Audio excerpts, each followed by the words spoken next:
और प्रेजेंट में Rainbow English school Gandhidham Adipur Anjar Meghpar Kumhadi में मेरा चल रहा है 1 से 8 तक का। फर्स्ट ऑफ मैं जैसे इसका कहना चाहूँगी कि रोड पे मुझे मिले थे सिंपल से एक एग्जांपल, रोड पे मुझे मिले, मैं जा रही थी घर पे और स्कूटी स्टार्ट करके, मुझे क्यों खड़े हो धूप में, तो सर बोलने लगे ये है। तो फिर मैंने बात करी तो मुझे उस टाइम मुझे लगा कि मुझे ज़रूरत नहीं है। तो आफ्टर 2 मंथ के बाद मुझे पता चला है कि मैंने टर्म प्लान लिया था, तब मुझे पता चला कि मुझे डायबिटीज हो गई है। तो अब मैं बहुत परेशान हो गई, मैंने बोला अभी क्या करें भाई।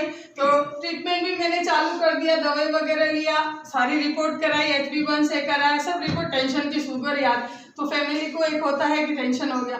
तो उसके बाद हमने सर आए यहाँ पर 2 घंटा बैठे और इनका पूरा अच्छे से सुना और बोलते नहीं ये तो गांव चले गए थे सर वापस, और मुझे बोलते हैं कि नहीं इनको भेजा और कि दवाई लेके आओ।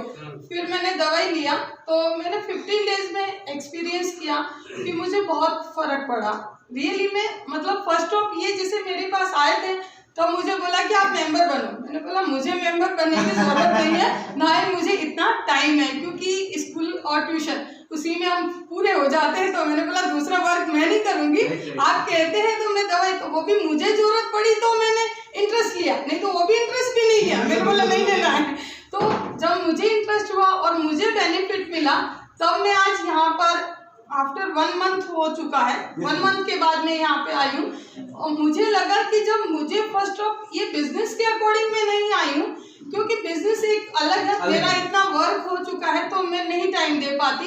लेकिन मैं ये मानती हूँ कि अगर हमारी फैमिली में किसी को कोई प्रॉब्लम हो रहा है और हमारी सजेशन से उसको बेनिफिट मिलता है तो हमको 2 बेनिफिट है, एक तो प्लस हमको पेमेंट मिलेगा और दूसरा हमको क्या मिलेगा, उसकी हेल्प मिलेगी और उसकी दुआ मिलेगी। क्योंकि अगर किसी को देखो ट्रीटमेंट सभी ले सकते हैं, जैसे मैंने दवाई चालू की तो मैंने 1 वीक की दवाई गोस्वामी हॉस्पिटल से मैं लेके आई, रोज टैबलेट लेने का उन्होंने बोला, तो 800-900 रुपए की टैबलेट लेके आई। टैबलेट लेते ही है और लेनी पड़ेगी अगर बीमार है तो वो चीज़ फर्क पड़ता है कि इससे हमको 2 चीज़ का फर्क हुआ कि एक हमारे रिलेटिव का हम इनडायरेक्टली फायदा कर रहे हैं, रिलेटिव है या कोई ऐसे ही जानते हैं पहचानते हैं, हम नॉर्मली मेरे पास इतने सारे पेरेंट्स आते हैं, बहुत सारी बातें बोलते रहते हैं, तो हम इनडायरेक्टली भी उनको एक फॉलो कराएंगे कि सर आप ये दवाई लिए तो उनको बेनिफिट, तो 2 उससे हमको हम बातों में क्या होगा, हमारा फायदा भी हुआ और उनका भी फायदा हुआ। तो ये चीज आपको भी ऐसा नहीं है कि स्पेशली टाइम, देखो जिसके पास अगर वर्क करने का है तो स्पेशली टाइम निकाल के भी आप वर्क करते हैं तो अच्छी इनकम है। क्योंकि लाइफ में जब हम सोचते हैं कि कुछ करना है तो जरूर करना चाहिए। और सबसे पहली बात मेरा एक्सपीरियंस है, हम यहाँ पर राजस्थान से बिलोंग करते हैं तो एक न्यूक्लियर हस्बैंड जॉब करते थे और उसके अकॉर्डिंग आए, मैंने यहाँ आके टीचर और यहाँ आके BEd किया है, तो सब कुछ स्ट्रगल यहीं आके किया है। तो जिस काम को आप पीछे पड़ जाओ उसके पूरा पीछे पड़ जाओ, ये सोचो कि नहीं मुझे तो वो करना ही है। आपके बोलते हैं ना कि सपने कब साकार होते हैं, जो सपने कौन से साकार होते हैं किसको पता है, सपने कौन से साकार होते हैं किसी को पता है?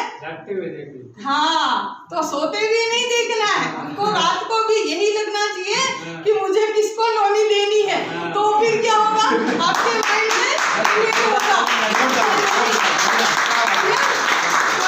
आप वर्क करते हैं लेकिन वर्क हम जब तक जगते हैं ना तब तक करते हैं। देखो फिजिकल वर्क करके इनकम अर्न करना बहुत सभी कर रहे हैं, फिजिकल वर्क करके इनकम अर्न करना यानी जो हम पैसा लेते हैं कमा लेते हैं तो वो क्या होगा, तो सभी करते हैं ना। जैसे सर ने कहा कि आज मैंने 35 ईयर इतना हार्ड वर्क किया और उनको वो बेनिफिट नहीं मिला, लेकिन अगर हम इजीली वर्क करके भी अच्छा इनकम अर्न कर सकते हैं तो अगर हमको अपॉर्चुनिटी मिली है तो हमको जरूर फायदा उठाना चाहिए। Okay, thank you.